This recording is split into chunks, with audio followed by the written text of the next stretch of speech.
ये है क्वेश्चन पवन नेगी के द्वारा करवाया गया डायमेंशनल एनालिसिस के, और I am going to explain every word in this question. 1/30 model of an OG spillway crash records an acceleration of 1.3 meter per second square at a certain location. The homologous value of acceleration in the prototype in meter per second square is 1/30 model. 1/30 model का meaning है LM upon L prototype का ratio जो है 1/30. क्योंकि ये इसलिए क्योंकि हमें दिया गया है स्पिलवे, और स्पिलवे जो ओरिजिनली होता है वो बहुत बड़ा होता है, तो उसका मॉडल छोटा बनाया जाएगा, इसलिए LM अपॉन LP है 1/30. और स्पिलवे दिया हुआ, स्पिलवे मतलब हाइड्रोलिक स्ट्रक्चर, हाइड्रोलिक स्ट्रक्चर मतलब फ्रॉड लॉ काम आएगा. फ्रॉड लॉ है क्या? V अपॉन √GL काम आएगा इसके अंदर. Records an acceleration of 1.3 meter पर सेकंड, मतलब मॉडल के किसी एक पॉइंट पे एक्सेलेरेशन जो है वो होगा 1.3 मीटर पर सेकंड, मीटर पर सेकंड स्क्वायर. तो यही एक्सेलेरेशन प्रोटोटाइप पे कितना होगा? सबसे पहले बात, दोनों सेम नहीं होंगे. AM अपॉन AP का रेशियो क्या होगा वो फाइंड करना होगा, फिर AP का हम बता सकते हैं. तो ये कहाँ से आएगा? ये आएगा, इसको लाएंगे हम यहाँ से, इसको कुछ यूज़ करके. कैसे? तो उसका सॉल्यूशन कैसे होगा? VM upon √GLM is equal to VP upon √GLP. √G तो कर जाएंगे क्योंकि ग्रेविटेशनल फोर्स, ग्रेविटेशनल एक्सेलरेशन वो तो सेम ही रहेगा. मॉडल ही कुछ भी हो, अर्थ के अंदर है तो सेम रहेगा. VM की वैल्यू नहीं दी हुई, मैं VP की वैल्यू नहीं हुई. √LM और √LP में कुछ हो सकता है. VM upon VP is equal to √LM upon LP. √LM upon LP क्या? 1/30. मतलब VM अपॉन V की वैल्यू हो तो आगे. अब वेलोसिटी से एक्सेलरेशन जाना है, मतलब इसकी वैल्यू निकालेंगे. इसकी वैल्यू क्या होगी? इसकी वैल्यू निकालनी है, तो इसकी वैल्यू कैसे निकालेंगे? इस स्टेप से निकालेंगे. देखो अभी हमें पता चला कि VM अपॉन VP होता है √1/30. ये VR मतलब होता है वही VM अपॉन VP को VR भी लिखते हैं हम लोग, और LM अपॉन LP को LR भी लिखते हैं. तो यहाँ से अगर VR² is equal to LR, ये फ्रॉड लॉ में ये हमेशा वैलिड होता है. अब क्या करेंगे? अपॉन इसके बाद जो भी होगा वो इलॉजिकल होगा और ऐसे ही पर करना होता है. TR VR² अपॉन TR अभी पता नहीं, पर LR अपॉन TR क्या होगा? VR मतलब लेंथ अपॉन टाइम क्या होगा? डिस्टेंस अपॉन टाइम क्या होगा? वेलोसिटी. तो VR² upon TR is equal to VR. यहाँ से कटा VR upon TR is equal to 1. तो AR इज इक्वल टू 1, मतलब acceleration of model upon acceleration of prototype का रेशियो आगे 1. तो मतलब एक्सेलरेशन ऑफ प्रोटोटाइप जो होगा वो भी होगा एक्सेलरेशन ऑफ मॉडल के बराबर. तो इम्पॉर्टेंट बात, फ्रॉड लॉ में ये हमेशा वैलिड होता है कि एक्सेलरेशन ऑफ मॉडल और एक्सेलरेशन ऑफ प्रोटोटाइप सेम होंगे. तो this is the important point to be remember, that acceleration of model is equal to acceleration of prototype in Froude law. Froude मतलब ग्रेविटी वाला, जहाँ भी हाइड्रोलिक स्ट्रक्चर आ जाएगा. और ये अभी TR जो लिया था वो तो समझ रहे time ratio, TM upon TP मतलब time for model upon time for prototype. पता नहीं क्या रिप्रेजेंट करता है, पर ऐसा लिया जाता है. Now second question. A laboratory model of a river is built on a geometrical scale of 1/100. The fluid used in the model is oil of mass density 900 kg per meter cube. The highest flood in the river is 10,000 meter cube per second. The corresponding discharge in the model shall be. मतलब क्या क्या दिया question में? सबसे पहले दिया बात दी LM upon LP की वैल्यू दी है 1/100. और क्या क्या दिया है? पहली बात तो रिवर दिया है, इसका मतलब फ्रॉड लॉ का कहीं ना कहीं इस्तेमाल आएगा. और फिर दिया highest flood in the river, मतलब highest flood in the river मतलब हाईएस्ट डिस्चार्ज रिवर में कितना हो सकता है. और रिवर तो एक प्रोटोटाइप है, रियल थिंग है, इसलिए 10,000 मीटर क्यूब पर सेकेंड. और यूनिट से पता चला मुझे कि हाईएस्ट फ्लड का मीनिंग डिस्चार्ज है. तो QM की वैल्यू पूछना चाह रहा है. तो अब पहली बात हम लिखते हैं, क्यूब होता क्या है? Q होता है एरिया इंटू वेलोसिटी. तो क्यू पी होगा A P V P, Q M होगा ए एम वी एम। ठीक है, तो सबसे पहली बात हमें क्या निकालना पड़ेगा, फ्रॉड। अब देखो Q P upon Q M करेंगे तो वो आएगा A P upon A M into V P upon V M. थोड़ा इसको रिवर्स कर देते हैं, तो Q M upon Q P आएगा V A M upon A P is into V M upon V P.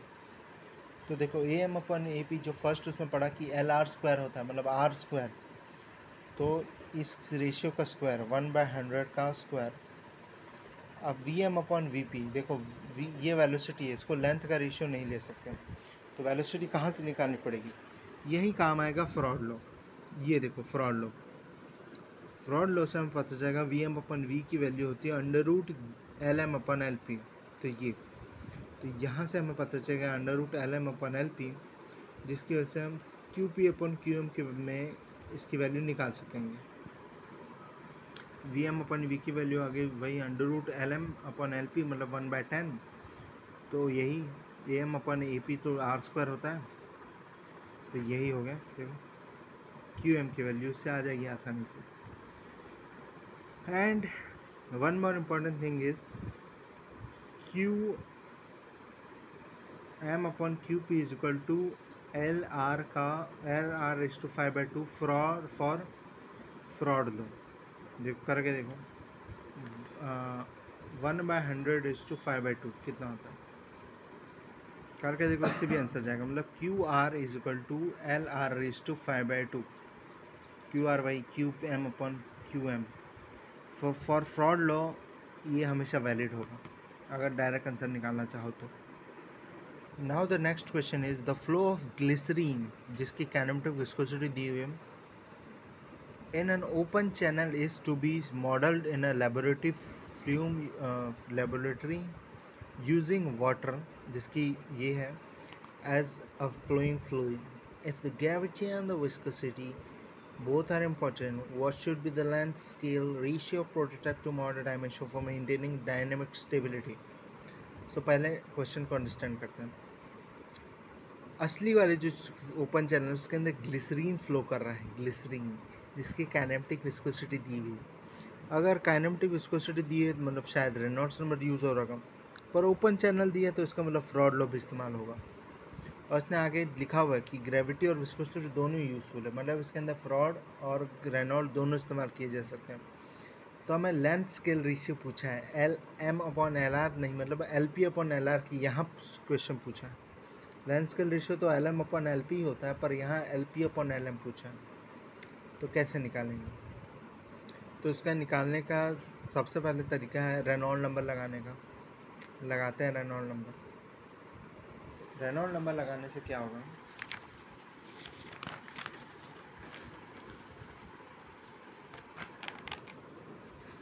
We M L M upon V P L P upon, तो V M L M upon V P L P की value आ जाएगी V P L P. ठीक है, अब हमें चाहिए ये रेशियो, मतलब इसका कुछ रेशियो चाहिए, पर ये हमारे पास है नहीं और हमें कोई तरीका नहीं दिया निकालने का, तो यही काम आएगा Froude law. V upon under root G L, तो मतलब V M upon under root G L M is equal to V P under root G L P. G तो कट जाएगा, तो वी एम वी पी को L M upon L M में कुछ ratio आ जाएगा, तो यहाँ वो पुट करेंगे तो L M upon L P का कुछ रेशियो आ जाएगा, जहाँ से L P upon L M आ जाएगा। देखो यहाँ पे यही क्या होगा,